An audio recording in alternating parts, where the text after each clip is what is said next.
Haldwani BJP mayor का बड़ा बयान। आग बबूला हुए हल्द्वानी बीजेपी मेयर गजराज बिष्ट। मेयर का दावा 10,000 लोग रह रहे थे हल्द्वानी में फर्जी।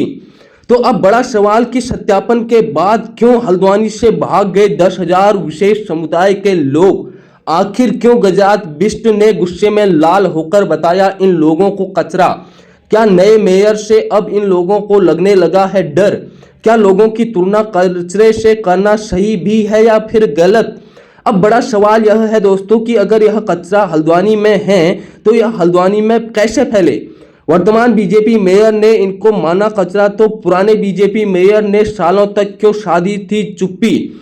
आखिर इस पूरे मामले को लेकर क्यों खामोश हैं हल्द्वानी के कांग्रेस विधायक सुमित देश। आखिर अब वर्तमान हल्द्वानी मेयर ने क्यों कार्रवाई कर इन लोगों के खिलाफ करवा दी एफआईआर। मीडिया के सामने हल्द्वानी मेयर का बहुत बड़ा दावा। कहा वोटों के खातिर कांग्रेस ने ही बसाई थी हल्द्वानी में यह विशेष बसावट। हल्द्वानी में भर्जी लोगों के पीछे क्यों ममता बनर्जी का नाम भी बना चर्चा का विषय। मेयर ने क्यों कहा पश्चिम बंगाल की दीदी ने बिगाड़ा पश्चिम बंगाल का माहौल और हल्द्वानी की दीदी भी थी जिन्होंने बिगाड़ा था हल्द्वानी का माहौल। क्या हल्द्वानी की दीदी कांग्रेस की कद्दावर नेता और बढ़िया छवि रखने वाली नेता स्वर्गीय इंदिरा हृदय की ओर किया था इशारा।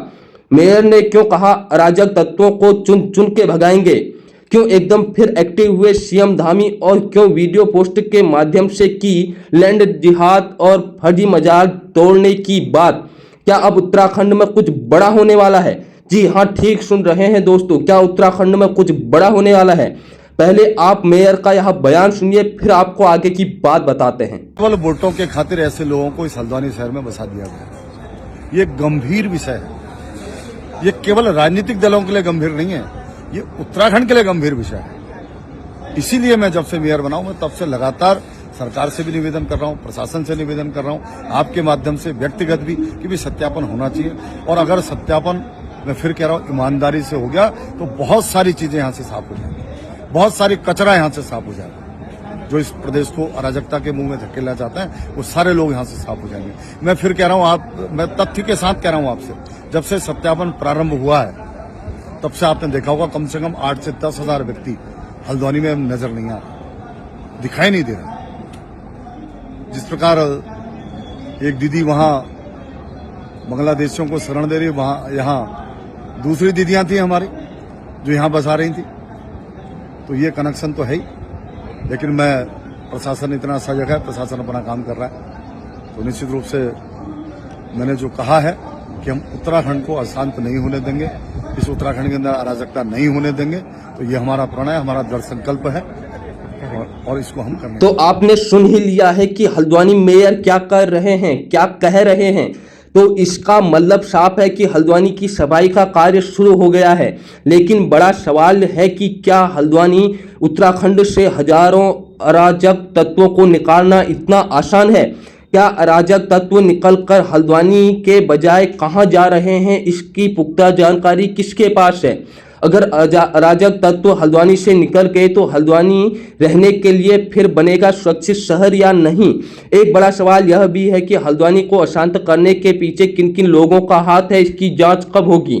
क्या सत्यापन के बाद हल्द्वानी की गली गली में मिलेगी अब बड़ी सुरक्षा। यह जो बातें भी हमने कही हैं, आपको बताई हैं, यह हम बिल्कुल नहीं कह रहे हैं, बल्कि यह सभी बातें कह रहे हैं हल्द्वानी के नए चुने गए बीजेपी मेयर गजराज सिंह बिष्ट।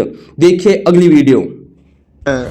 जो हमारे पास डॉक्यूमेंट्स आए वो नीचे से हो सकता है फर्जी बनकर आए हों, लेकिन हमारे पास वो ठीक रूप से आए थे, इसलिए उनका निर्गत हुआ है। लेकिन फिर भी हमने कहा है कि प्रशासन उसमें जांच करे और हमने हमारे जो डॉक्टर साहब हैं उनकी तरफ से रिपोर्ट भी एफआईआर भी हमने दर्ज करवा दी है कि तुरंत इसकी जांच हो और दूध का दूध पानी का पानी हो। और कौन लोग हैं, सबसे बड़ी बात यह है कि वो कौन लोग हैं जो इस प्रकार का काम इस हल्द्वानी शहर में कर रहे हैं, उनका पकड़ा जाना नितांत आवश्यक है। असल में दोस्तों मामला यह है कि हल्द्वानी में आजकल सत्यापन को लेकर विशेष मुहिम चल रही है, जिसमें विशेष समुदाय के कुछ लोगों को मुसाफिर खाने से गिरफ्तार किया गया है, जो कथित रूप से छुपकर हल्द्वानी में रह रहे थे। मुसाफिर खाने में रह रहे लोगों को संपर्क कथित तौर पर पश्चिम बंगाल से भी बताया जा रहा है। तो इसके बाद हल्द्वानी मेयर ने बड़े बड़े बयान देकर लगातार लोगों में अपनी छवि चमकाने का काम भी किया है।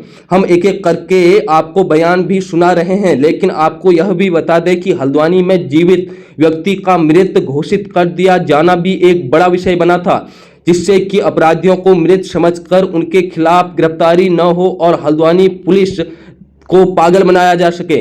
लेकिन हल्द्वानी पुलिस की सतर्कता और लोकल जांच टीम की सतर्कता ने पूरे गेम को ही पलट के रख दिया है और मामले की पोल खोल के रख दी है। इसके बाद हल्द्वानी मेयर का दावा है कि सत्यापन होने के बाद से 10,000 व्यक्ति हल्द्वानी से लापता हो गए हैं। यानी कि साफ है, हल्द्वानी में अभी तक 10,000 व्यक्ति फर्जी तरीके से रह रहे थे। आखिर मेयर ने क्यों कहा कि हल्द्वानी में 10,000 व्यक्ति फर्जी तरीके से रह रहे थे? यह है कि उत्तराखंड के अनेक शहरों में रह रहे हैं हल्द्वानी की ही तरह अनेक फर्जी लोग, जो बिना सत्यापन के अगर हल्द्वानी में ही 10,000 लोग शामिल थे तो पूरे उत्तराखंड में आखिर कितने लोग हैं, इसकी जांच कब और कैसे होगी? हल्द्वानी से 10,000 व्यक्ति भागकर कहां गए, यह भी एक जांच का बड़ा विषय है। बड़ा सवाल यह भी है कि उत्तराखंड के ही कोनों में जाकर बस रहे हैं या फिर राज्य से बाहर जा रहे हैं।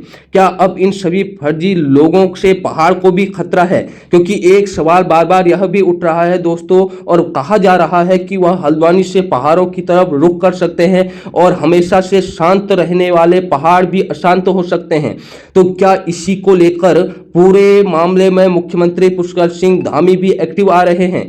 क्योंकि उन्होंने भी पूरे मामले के बीच में एक सोशल मीडिया वीडियो पोस्ट के माध्यम से लैंड जिहाद और मजारों की बात की है, जिससे जनता का भरोसा बना रहे। तो ये हालात उत्तराखंड में इस समय चल रही है, क्योंकि आपको बताते हैं उत्तराखंड में भूमि जिहाद और फर्जी मजार मामला नया नहीं है, यह बड़े लंबे समय से कार्रवाई का हिस्सा बनते आया है। तो सवाल है कि उत्तराखंड में माहौल को बिगाड़ने की कोशिश किसकी, कब और कब से जारी है?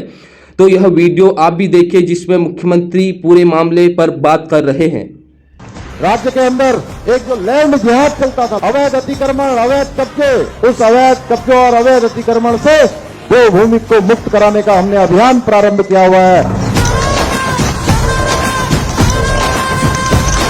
जहाँ पर मजारें बना रखी हैं, मजारों को जब हटाया गया, वन भूमि पर है, रेवेन्यू की भूमि पर है, सिंचाई विभाग की जमीन पर है, उसके नीचे जब खोदा गया तो कोई भी अवशेष नहीं मिले। मजारें कहाँ बनती हैं? तो ये था छदम। हमने संकल्प लिया है कि देवभूमि का जो मूल स्वरूप है वो किसी भी कीमत पर खराब नहीं होने देंगे। तो आपने इस वीडियो के माध्यम से देख ही लिया होगा कि मुख्यमंत्री भी सख्त रुख अपनाने जा रहे हैं।